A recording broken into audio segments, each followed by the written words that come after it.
what can we do to support the underserved and underprivileged community to stay healthy and to remain resilient during this pandemic?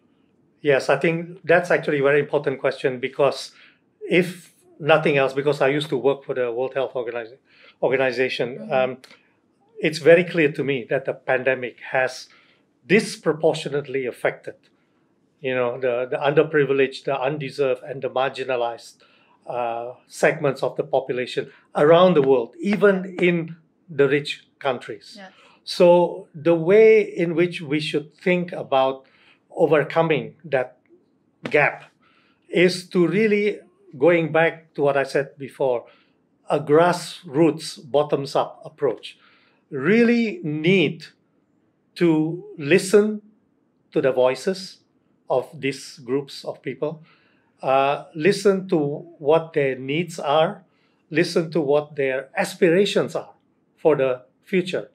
Okay, what are their concerns? What are their hopes? What are their dreams?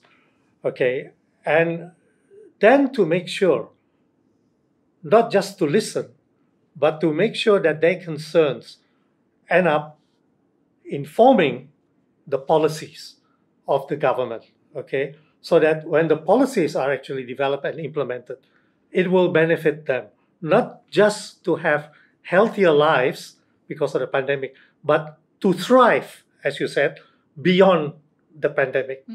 And using a little bit of, management jargon, what you need is a combination of something called design thinking. Yes. Design thinking means you listen from the bottom up. You design the system by listening to the people who are going to be affected. But that has to be coupled with systems thinking, all right?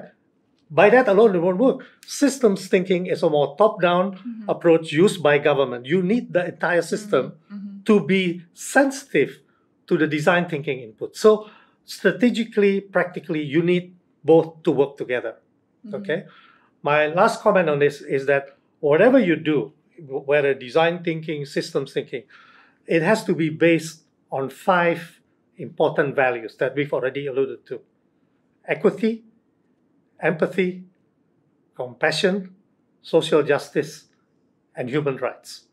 That has to be the values that inform your approach to developing those policies that will benefit the undeserved, the underprivileged, and the marginalized.